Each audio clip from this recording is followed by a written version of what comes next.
Welcome, everyone. Hello. All right. Thank you very much. My name is Marie McGee, and I'm the director here of the Art Institute. And I want to thank all of you for coming. We are super excited to have Dyana here. So kind of what we're going to do today is we're going to have Dyana do her talk. And then after that, we're going to wander down to the gallery and see the most amazing art show ever. It's incredible. Oh. And what made that art show incredible, I mean, besides Dyana, obviously, is Jennifer and Susie are amazing and making the gallery look as beautiful as it is. So thank you very much. Thank you. I also want to thank Jay over here and Kathy over here.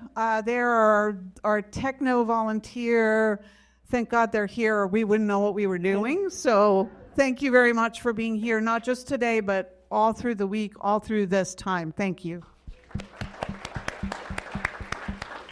And I'm not going to say a whole lot of words about Dyana, but I am going to say that when I first saw her art, I was bowled over by how beautiful it is. I think I particularly like the way she does light.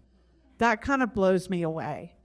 After I started sort of sitting with her art a little bit more, I realized she's actually one of us.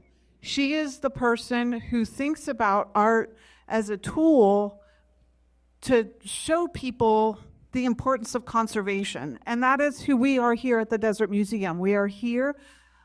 Our guiding principle is conservation through art education. And that is who Dyana is. So not only are we super lucky to have her here, but she's just one of us, and that has been wonderful.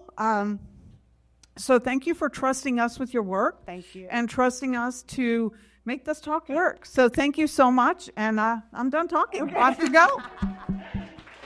Thank you, Marie.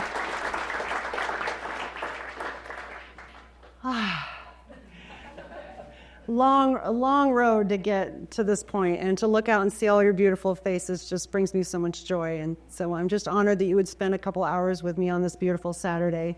And thank you to the museum. This is an amazing place. It's an important place. It's a place where you can learn more and be inspired, and it's just dang beautiful. And who doesn't need a little bit of extra beauty in their lives these days, right? So I'm Dyana Hesson. I'm glad we're spending this day together. And you don't get to an exhibit like this without a lot of help, and Maria already alluded to it, but Marie and Jennifer and Susie, who meticulously hung this show, promoted this show, talked about this show. I have never worked with a more professional staff ever, honestly. So thank you so much. And to my friends, loyal friends that are here, that listen to me talk about this show on and on. I'm very grateful to my husband, Randy, and my daughter, Sydney. I mean, it's crazy town in our house sometimes when we're doing these things. So I'm thankful for them. And I'm very grateful for my collectors. Those of you who have collected my work and blessed the work of my hands are what enable me to buy more paint and make more paintings and say more with my art. And so I'm just super grateful for you. And we have a little gift for you when we're done. In fact, see Randy at the end of the show. A lot of you lent back your work. And I'm also very grateful to Bonner David Galleries in Scottsdale, who sold most of the work you're going to see today, and then had to call you up and go borrow your work back now that you're happy with it on the wall. And so that was a huge feat, and I'm very grateful for the efforts of Christy and Connor to get that done. Thank you. So enough of that mushy stuff. So let's see. Are you ready for an Arizona adventure? Yeah. Well, today I'm going to talk a little bit about how my life led to my profession, a bit about my creative process in the field and in the studio, why I love a good adventure, and how curiosity and discovery fuel my latest works. For example, a day like this along the Salt River might lead to inspiration in painting like this, how playing along the banks of the Little Colorado River bring cosmos from chaos, how a tight spot in the middle of the Grand Canyon along the Colorado River leads to paintings like this, and how sometimes you have to hop over a fence and get up close and personal to bring paintings like this to life.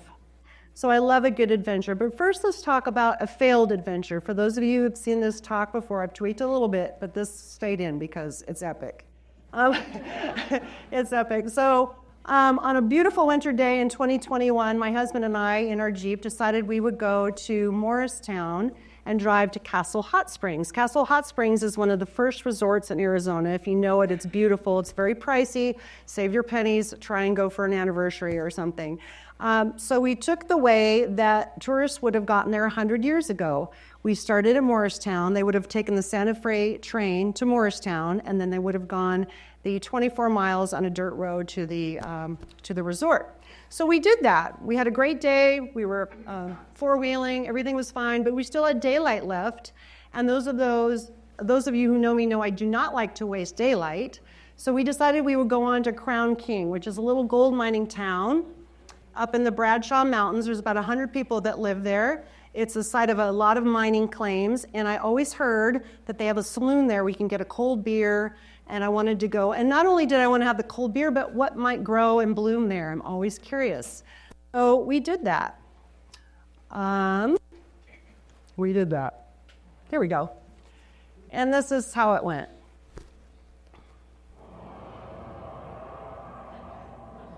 So that's Morristown.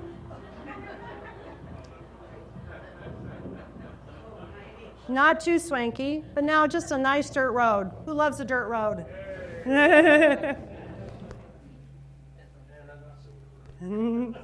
Some pretty rocks. Where's my mineral girl?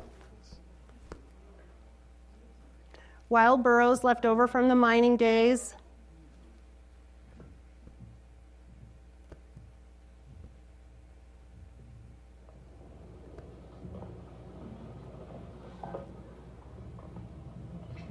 But still, the road is not too bad. Just got a little narrow.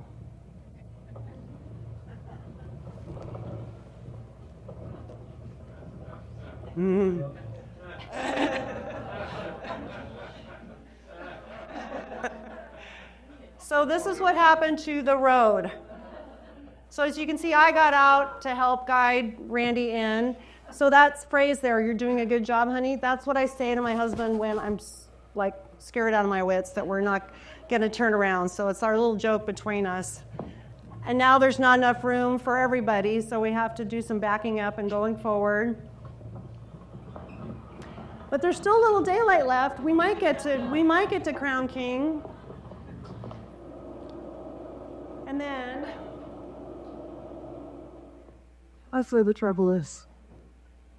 done. So a gentleman in front of us tried to go, and there's apparently I'm gonna wait here more.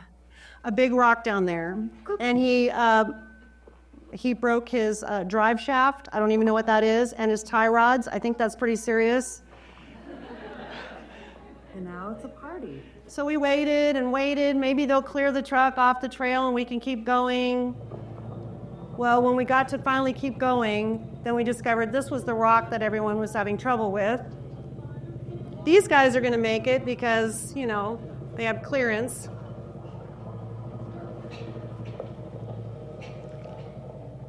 Safe and sorry. We know we can make it going back the other way. It's just in the middle.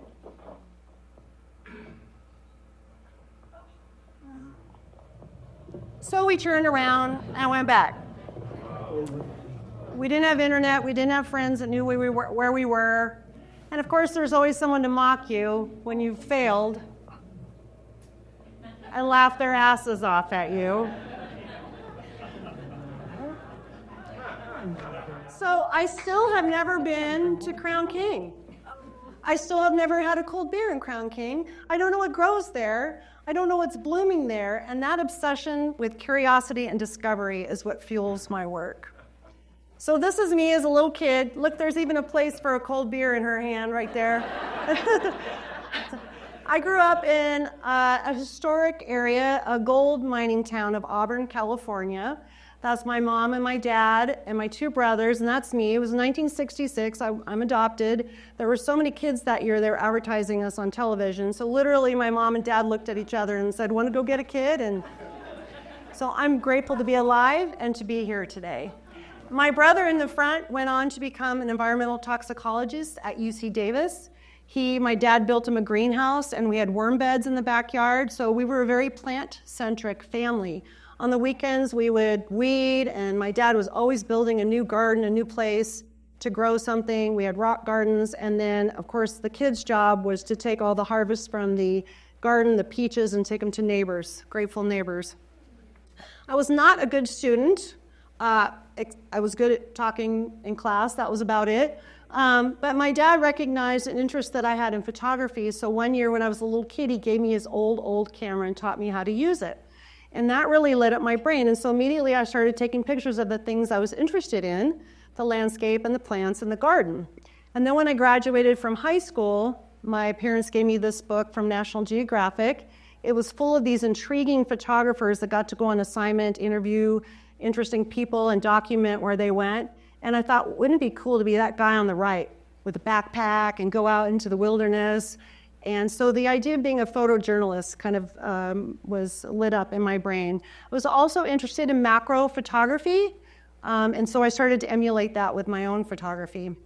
Then we're skipping ahead, but in 1985, I met and married my husband, Randy. He was from Arizona, and he wanted to get back to Arizona, so I was not so interested in that. But so he took me on a camping trip through Arizona to convince me. This was my very first time at the Grand Canyon on this trip. It was July, I believe. It was a monsoon day. And as we pulled up to see the precipice for the very first time, everyone with hair that got out of their car to go over to the precipice, their hair stood straight up on end because there was so much electricity in the air. I've never seen anything like that. If you've seen a comb over stand up, it's quite something to see. But I was hooked. And so when we were back in Los Angeles, he gave me two gifts to talk me into moving to Arizona. One was a subscription to Phoenix Home and Garden, and the other was a subscription to Arizona Highways, which I hope you're all familiar with. And so we moved to Arizona. I enrolled at ASU. I graduated in 1991. When I enrolled in my art classes, my brain really lit up, and I thought, well, what should I paint? Well, it was just natural to paint the things that I was interested in as a child, the flowers and the landscape, but I didn't have pictures of the desert landscape, and so the very first painting I painted was actually from this cover. And we're not going to see that painting today because it wasn't so great, but that's what started it all. Well, how do the adventures go from the adventure to the easel? Well, I always loved a good field trip, so we're going to go on some field trips today. This is True Blue. It's our 2010 Jeep Wrangler that my husband bought me a couple years ago. It gets us everywhere we want to go. And to decide where we want to go, I love maps. I particularly like this historical atlas of Arizona. My friend Veronica gave me this gift, best gift ever. It's got a page for the watersheds. It's got a page for where the military posts are. It's got a page for where the minerals are. So you can really get an in-depth idea of what Arizona is and what we have to offer, which, as you know, is a very diverse place. And I have a gazetteer that I use kind of like a diary. So I highlight routes that we've taken. I make little notes in the margin about what was blooming, and that kind of becomes a diary of all the places I like to go. I love guidebooks. I'm sure you do too. Geology, place names, gem trails, and of course field guides for wild plants. So in 2019, I met Robert Steve, the editor of Arizona Highways, at another exhibit in Scottsdale. He pulled me aside and asked me if I wanted to go to coffee because he had an idea.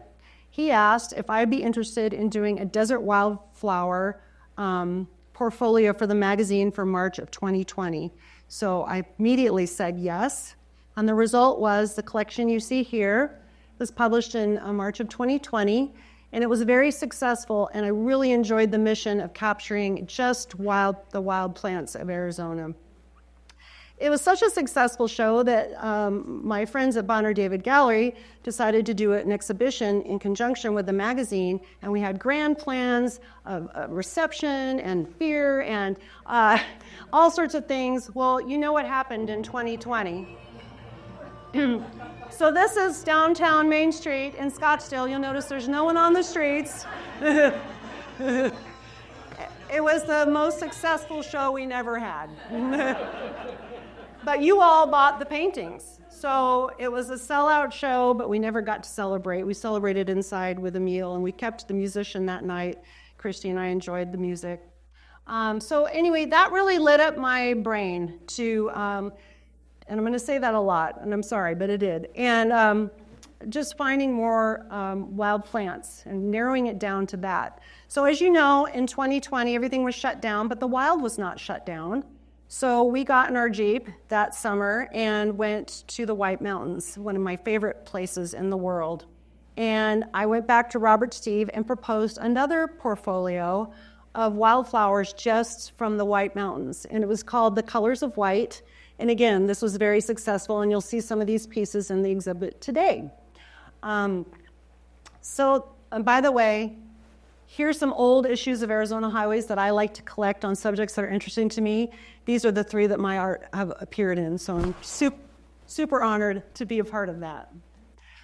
So I was hooked. I jumped in with both feet. By the way, this is me jumping into the Colorado River. Maybe you've been. We'll see more of that later. And I thought, well, what if I made a goal to paint it all, to go to every corner of Arizona, find what grows, hunt it down, paint it, learn more about it specifically, and share it with everyone. So fueled with maps and curiosity, that's what I've been doing for these last several years, and that's what you're going to see today. In the meanwhile, we've had, stinknet invading our valley. We've had quite a few devastating fires, and of course, ongoing development. And I just feel an urgency to capture what we have. I feel like I'm documenting something. So maybe I am a photojournalist, but I do it with paintings instead. So here we are today, wild Arizona, and I'm not going to stop. There's so much more I want to see and explore, but you're going to see the fruits of all that labor here. So back to exploring. Again, I love maps. You're going to see a lot of these little maps today, and they're just from my cell phone, and you'll notice there's little red dots all over my maps. Those are either places that I love to go or places where I found plants. I like to say I have plant memory. I know a lot of you do too. So you go one place one year, and you see something like this fritillary in the Barnhart area, and then you go back another year, and maybe it has friends now, it's got more, and all that stuff really excites me. The Barnhart area is a favorite place of mine in the Madisel Mountains. Why don't we take a little walk there and see what grows?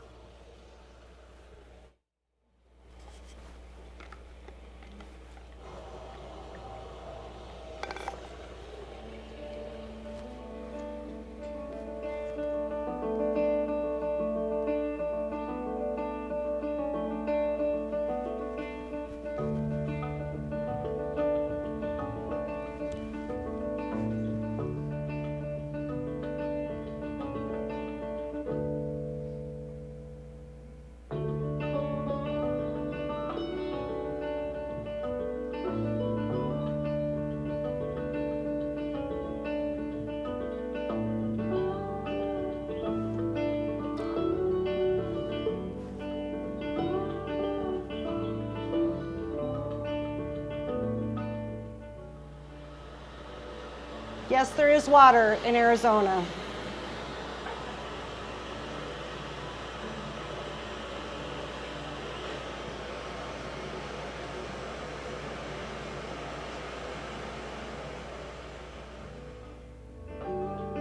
There's our little friend.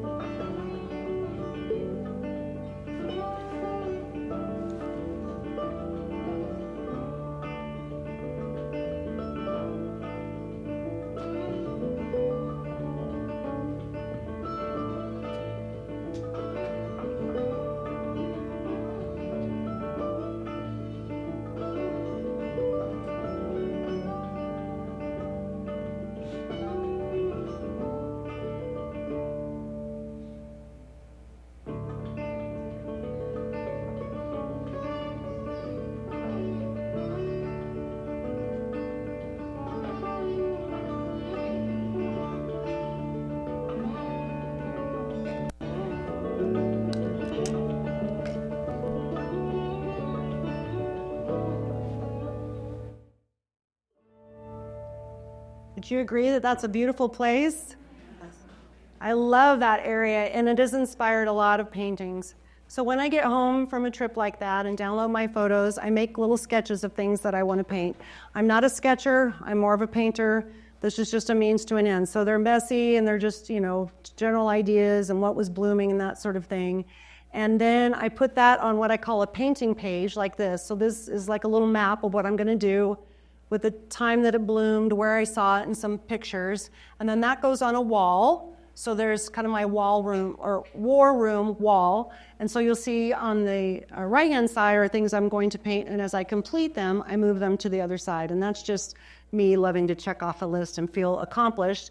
And this is an update. So you'll notice that now all of these are on the completed side. Yay! And then for now, that side's empty.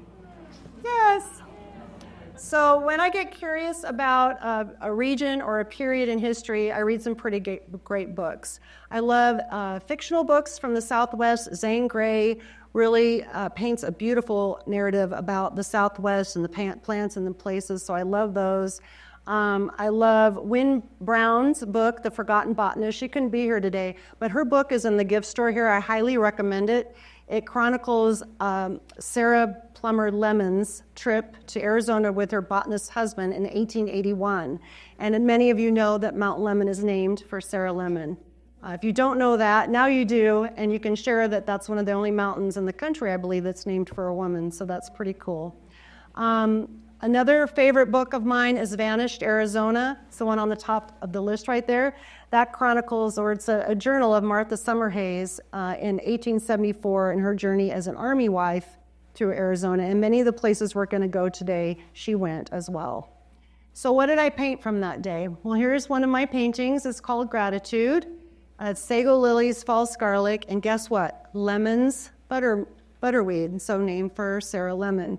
Isn't that cool? Comes full circle.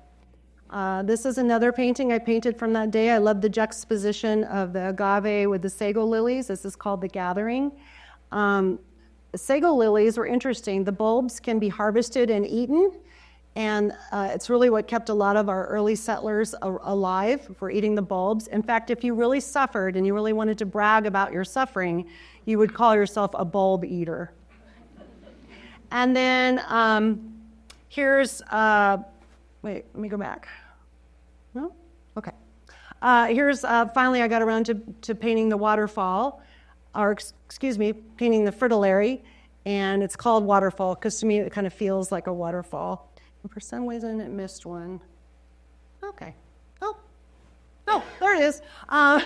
This is called the Celebration of Thunder. It's a bitterroot. Bitterroot was noticed by Meriwether Lewis, who collected the plant on July 1st, 1806 at Traveler's Rest in Lolo, Montana. It also grows in Arizona, although I haven't seen it out there on that trail since this day that I gathered it. The Indians would boil it up and eat it. He did as well, but he thought it tasted bitter, so that's why we call it bitterroot. It's named a Celebration of Thunder because it's believed that the plant is most potent around New Year's, which is traditionally celebrated by the Blackfeet tribe on the first clap of thunder during the first rainstorm. So that's why I named this a Celebration of Thunder, and you'll see that today.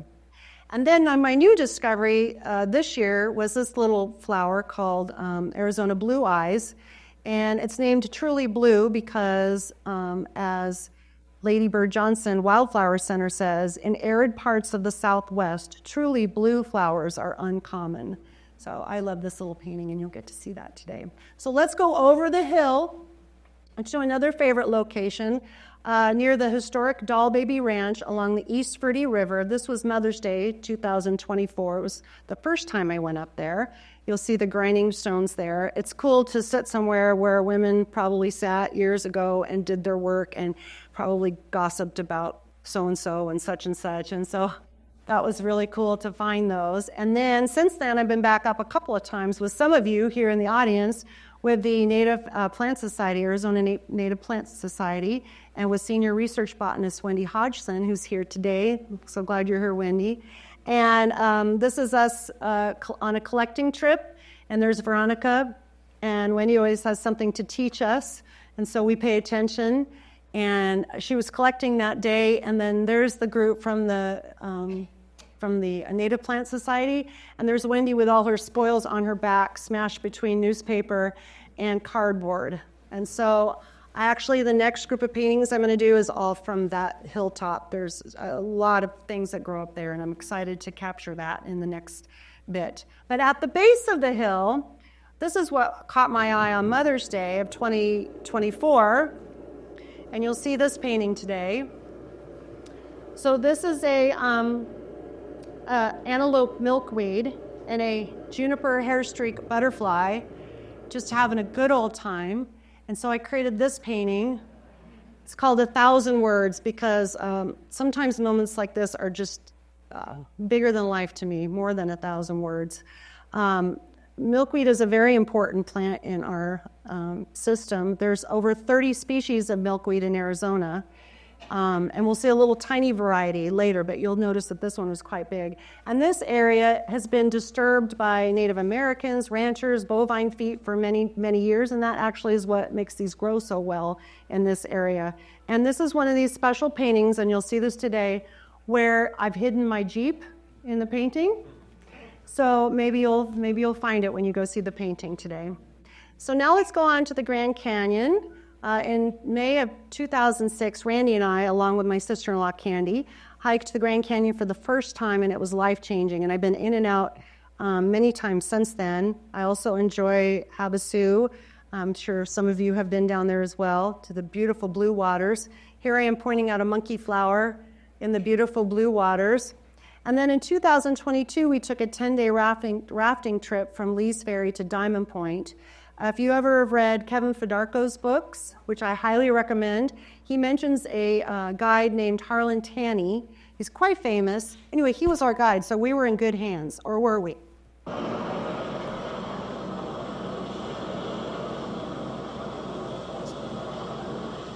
Woo.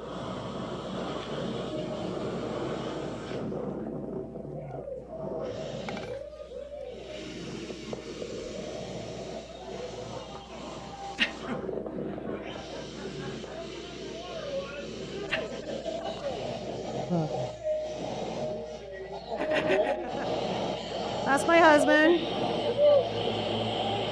What I didn't know is one of the guides, who's now a friend, had me by the scruff of my neck, so I wouldn't, because I was filming, and so, yeah. So that day, our lunch break was at the confluence of the Colorado River and Tapeats Creek, and let me just show you that little pretty stop, and that will explain the next painting.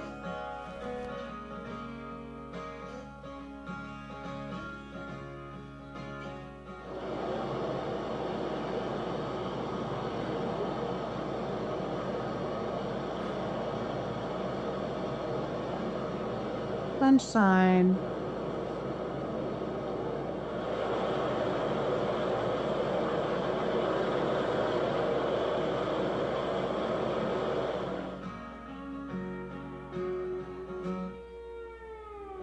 And there's our little monkey flower again.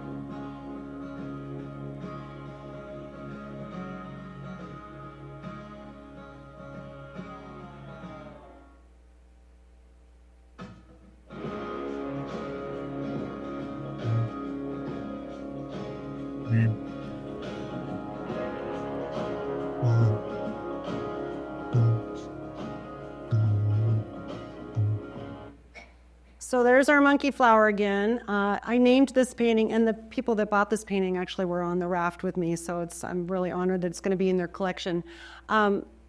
This is called Memorable Day because it was actually Memorial Day, so you'll notice it's very red, white, and blue. And there were some boats down there that day that were waving American flags, and with all the crowded things you can do on Memorial Day, I was very grateful to be somewhere where there was absolutely no crowd. By the way, the confluence here is really rich. It has scarlet monkey flowers, which aren't that rare, but it's a place where it supports canyon tree frogs, ferns, fish, all sorts of special species. And you can only get to this spot 134 miles down a raft from Lee's Ferry or an 11-mile hike from the north rim of the Grand Canyon. So it's always a pleasure to see something like that. So since we're in the vicinity, let's go over to Williams for a minute. And let's go to the top of Bill Williams Mountain. The top is 9,000 feet. There's a fire tower up there. There's also a lot of ladybugs. For whatever reason, ladybugs in Arizona like fire towers. Have you ever noticed that? But what grows up there in abundance in July are these penstemon, firecracker penstemon. So this is called Arizona firecrackers, and there's a hairstreak butterfly. And our Army wife, Martha Summerhays, had an affection for Bill Williams Mountain. She said, "For some days, Bill Williams was the predominating feature of the landscape. Turn whichever way we might, still this purple mountain was before us. It seemed to pervade the entire country. It took on such wonderful peak colors at sunset. Bill Williams held me in thrall until the hills and the valleys and the vicinity of Fort Whipple shut him out from my sight. But in spite of his name, I loved him for the companionship he had given me during those long, hot, weary, and awful days." Martha Summerhays, 1874. So it's cool to think that she found such joy in the mountain, as do I. So now let's head down the hill from Flagstaff. Let's get on Lake Mary Road and go to Mormon Lake. Does anyone know where that is? So Mormon Lake is the largest natural lake in Arizona. It is 4 miles wide and 7 miles long when it's full, but it's rarely full. And I used to go there as a young woman when Randy brought me to Arizona, and we would camp. And there's a road that goes around the lake, and there's stores around the lake, and there's a little restaurant, but no lake. And I'm like, what's the deal? There's no, like, but this particular year in 2023, it was full. It's only fed by runoff, and that's why it's only full when we have a lot of snow or a lot of rain.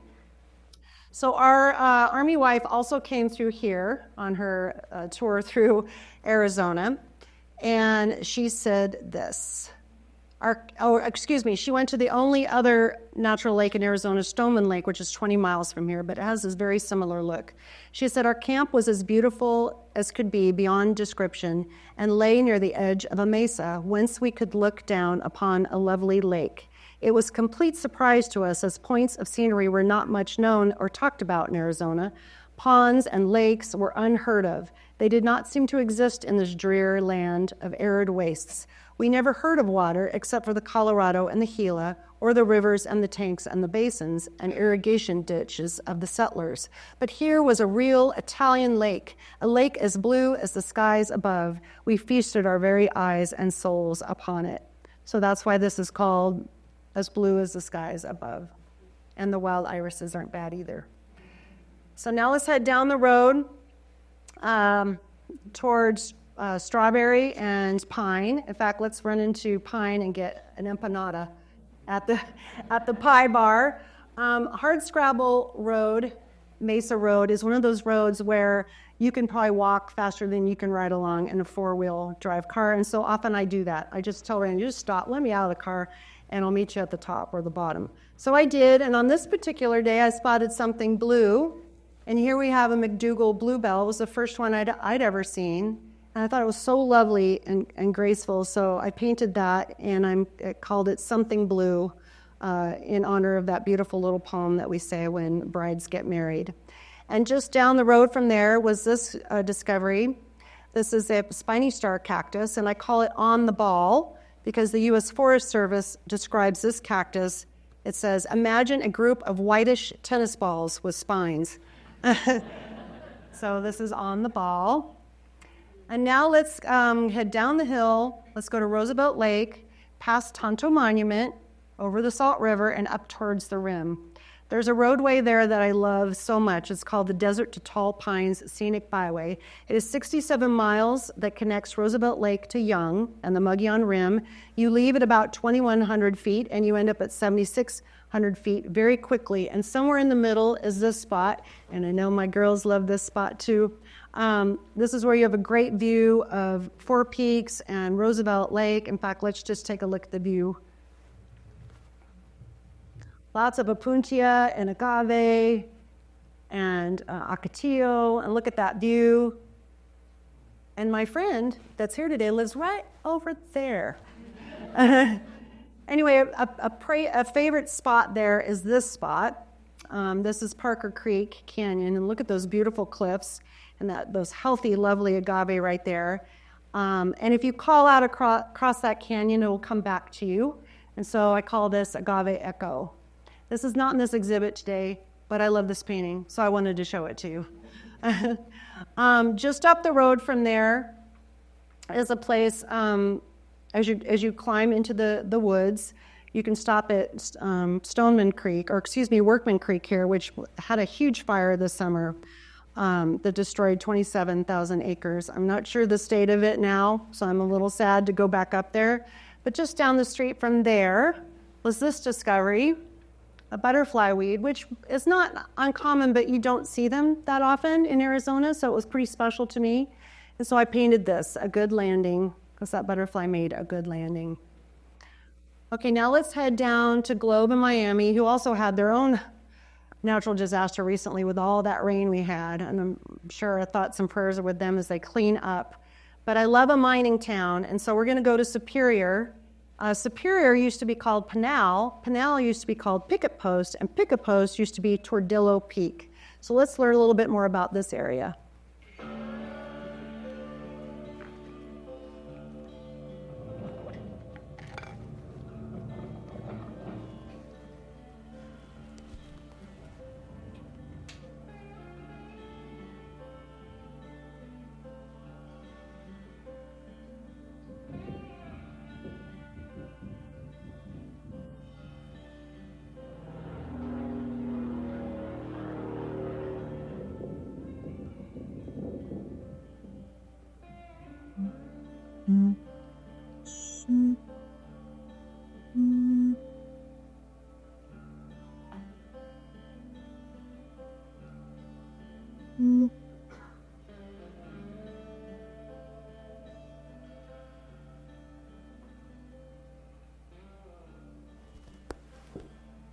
So not a trace of that town is left except for some broken pottery shards.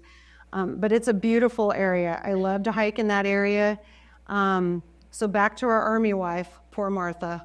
Poor Martha, after being ordered to Fort Lowell in Tucson, her husband was then ordered to return to Camp McDowell, which is now a casino. They stopped at Florence and hired a private conveyance for the rest of the trip. They traveled at night. The driver took a wrong turn and ended up at Picket Post in the middle of the night. And Martha writes, "I nearly collapsed with discouragement. I looked around at the ruined walls and crumbling pillars of stone, so weird and so gray in the drying light, it might have been the worshiping place of Druids. We were so hungry and tired and miserable. My bones ached and I felt like crying. We gave the ponies time to breathe and took a bite of cold food for ourselves. Ah, that blighted and desolate place called Picket Post. Forsaken by God and man, it might have been the entrance to Hades." Well, I love Picket Post Mountain. I mean, look at how beautiful it is. It's stately and wonderful. By the way, that you can hike to the top of it, and I have.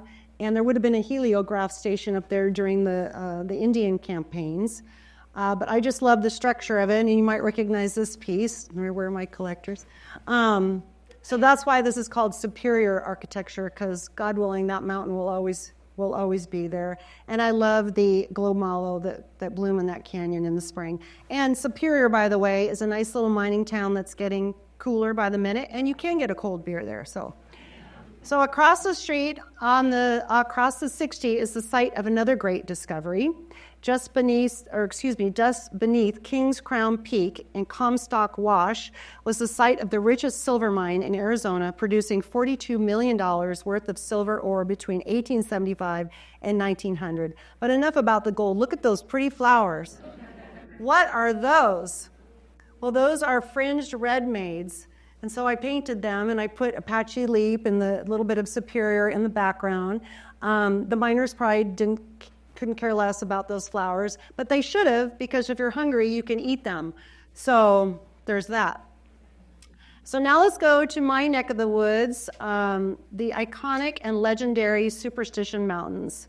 I love the Superstition Mountains. Over the years, I've spent a lot of time on top of the mountains, inside of the mountains. And each spring, I like to go there, especially with my friend Veronica, late spring, late in the afternoon, where the light comes through the petals of the flowers and everything just glows. That's my favorite time to view my subject matter. And so that's I painted a lot of things from that area. Unfortunately, there's been a couple of huge devastating fires out there in the last couple of years as well, so I'm concerned. So this is called the golden hour because honestly, sunset's my favorite time of the day when that light leaves the sky and there's nothing more you can do about anything. You just enjoy the day and be satisfied with what you've accomplished and who you're with. So this is called the golden hour. I love these opuntia out there because they range from bright yellow to tan to creamy. They change throughout the day and they're just beautiful. And then this is superstition color. Again, the cholla out there bloom in all different beautiful colors. So I wrote this about this painting. Cowboys on ponies with red bandanas around their necks get a lot of attention in Western art.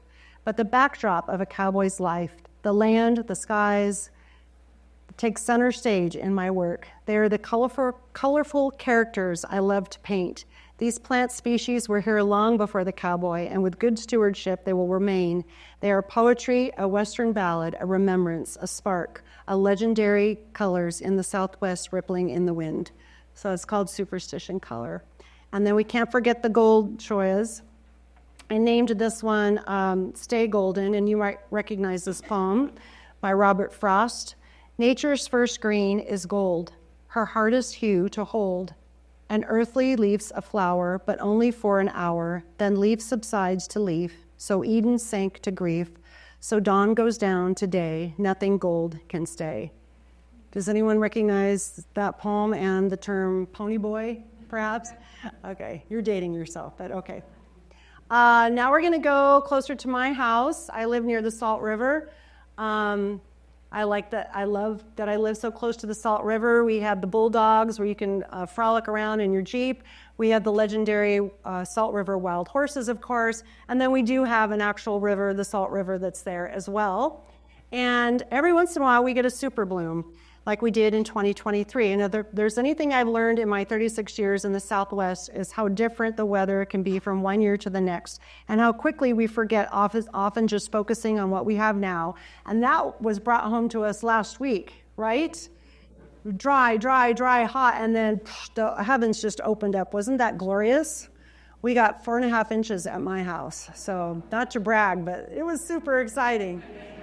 Anyway, this particular year we had that all the circumstances were right for a super bloom, and people were losing their mind. They were rolling around in the flowers and taking their pictures and doing their Instagram posts, but which I did a little of that too, but I painted it. And so here we have owl's clover, lupin, and blue dick wildflowers, and this is another painting with a little Jeep in it, so I'll let you look for that later. And then to my backyard. You know, here in the Southwest, maybe you have a small backyard, but hopefully somewhere nearby you is open land that you can enjoy, and that's a treasure. And so I have a little bit of open space by where I live, and I've been exploring this area since 1996. I like to go out in the mornings. I like to go out in the evenings. In fact, let's go out in the morning and see what we can see.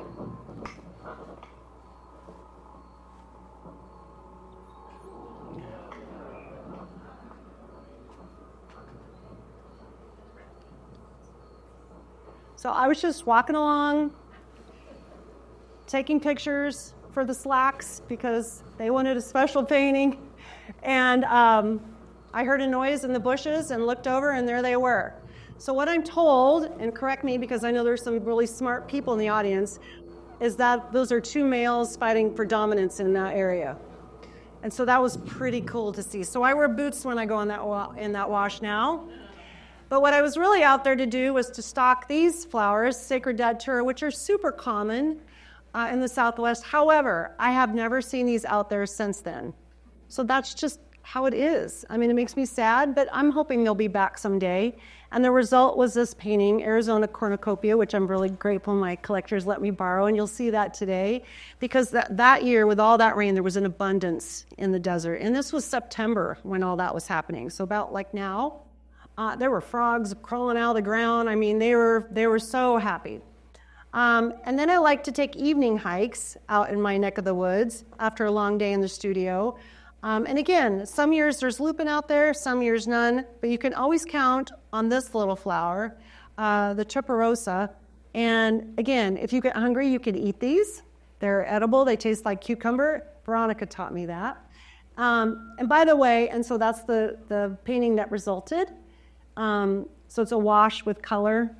And I think this is what happened this week in the same wash. Isn't that great? I love it. So that beautiful painting came from this seemingly uninteresting area. I love that painting. And then some days I go and I just sit a while and I wait for the sun to sink. This area of the Sonoran Desert is a big, beautiful, diverse background for all of us to enjoy and protect, and it's where my heart is.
So that's why I call that where the heart is, because my heart really is there.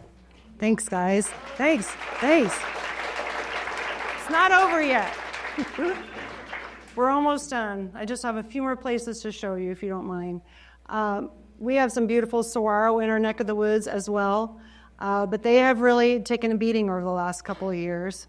In 2020, the bushfire off the 87 at the base of Four Peaks, a human-caused fire, destroyed 186,000 acres of prime saguaro habitat in the Tonto National Forest. These saguaros were 100 to 200 years old, and they were obliterated just like that. I'll never see it the same in my lifetime. So we have some pretty devastating fires, but I've joined efforts with an organization called Natural Restorations, and it's a veteran-run organization, and they replant scar areas, burn areas. So I've begun work with them, and if you're interested in doing that as well, I would encourage you to check them out. But of course, I love painting saguaros, and so this is called Beeline, Saguaro and Sky, and you can read more about that in the little book we're going to have today, and then it's also on exhibit. I'm grateful to my collector that allowed us to borrow it back. Now let's go to town, so to speak. Who recognizes this spot? Anybody? Well, it's the iconic Camelback Mountain. If you've ever spent time in the more populated cities of Scottsdale or Phoenix, you've undoubtedly seen our famous icon. But my favorite view of Camelback Mountain is from Mummy Mountain, just across the way here. And I painted this. The large plots of farmland that were once here before all the houses were irrigated from the Verde River with redwood plumes that came all the way from the Verde River, and that's why it's called Paradise Valley, because it was thought that it would attract farmers and it would be this lush green area. And then for the brittle bush, that's such a common wildflower, isn't it? We kind of take it for granted. But Native Americans counted on it. They used it to treat headaches, joint pain, and wounds, and the stems were utilized to produce clear resin for glue. Anyway, so I painted it without all the houses, and my lovely collector is here today, and I'm thankful for that. It's one of my favorite pieces. And it's called I'll Be Back, and that's just because I'm silly, for Camelback Mountain. I want to take you real quick up to Havasu National Wildlife Refuge, where we find these strange and wonderful creatures. I have often described my botanical subjects as actors on a stage, and in that spirit, I would describe the ajo lily as a tall, graceful fashion model who likes long walks in the sand and stormy weather, but she also is elusive, difficult to cultivate, and goes missing for years at a time. In a good year, these plants can stand up to 6 feet tall, and they're quite remarkable. So this one's called, her name is Lily. Okay, southbound, down to your area. Here we go, Catalina State Park. You guys probably know this waterfall. There's Veronica. The Catalina Mountains are a treasure, I'm sure you all agree, and it's full of wonderful plants, especially in the spring. Here's some Mariposa lilies and chicory, and that became a poster for Arizona Highways, which leads me to a giveaway. So if you feel like wiggling or leaving the room, now is a great time. But I wanted to know, Randy and I will be celebrating 40 years, a 40-year wedding anniversary this month. Does anyone else have a wedding anniversary in October? Oh, no. Several, wait, how many, can you mind standing up? So how many we have? 1, 2, 3? 3 of you? Well, okay, really? Okay, all right, okay. How long have you been married? You? 45. Okay, so you get that. That's that. This is a poster from the show. And you get something. Congratulations. And my dorky friend in the back. Yay!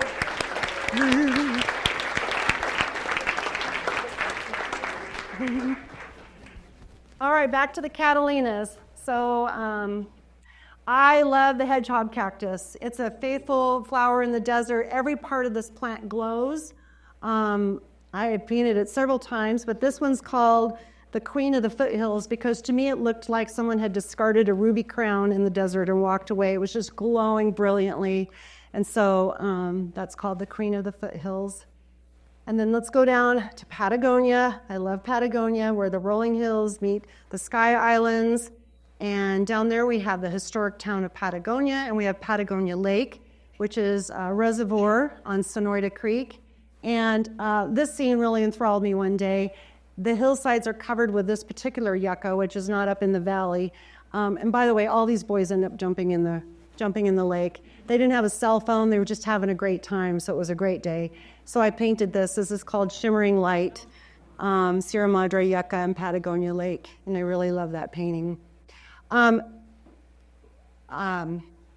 Excuse me. So there's another really cool canyon down there. It's kind of boring looking, but it held a really special surprise. So let's take a look at that.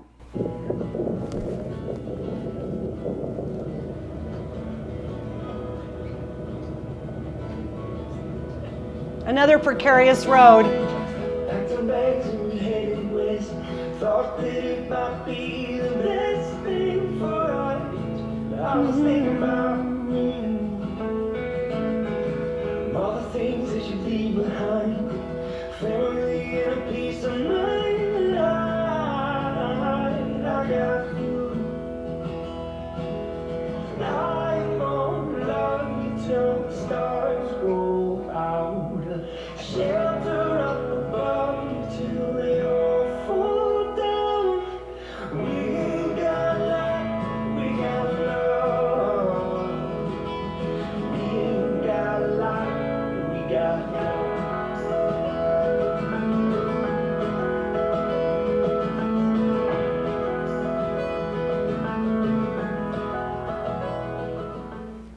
Aren't those pretty?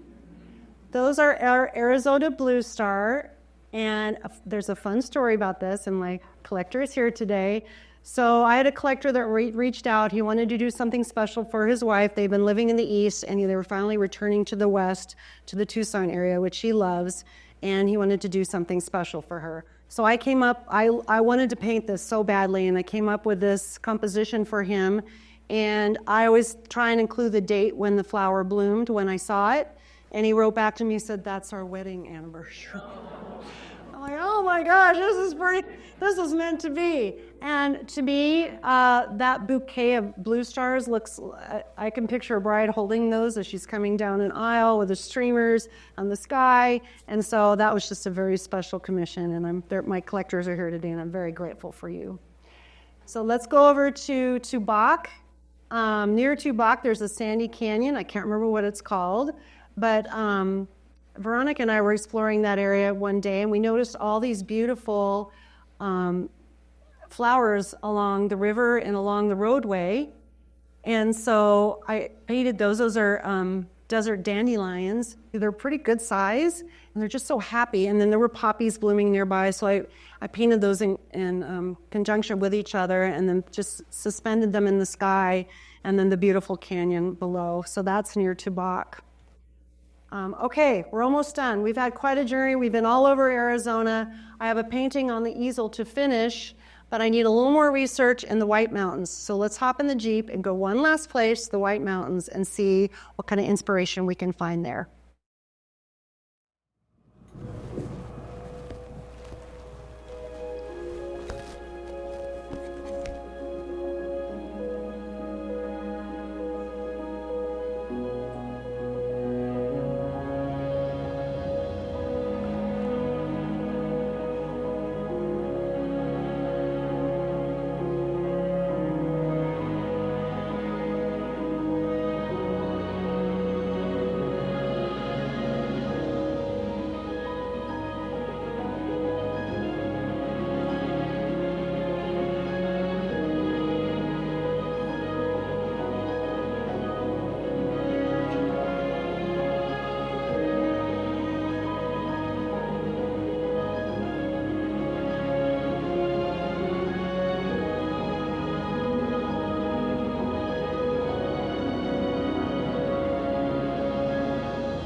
Thank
you.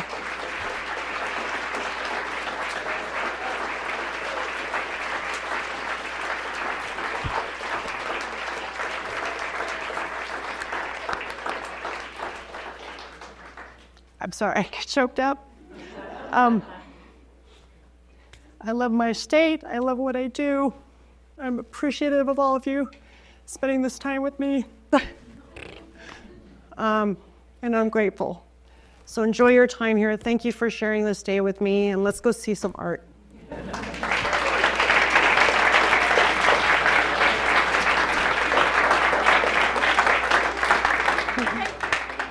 not crying. You're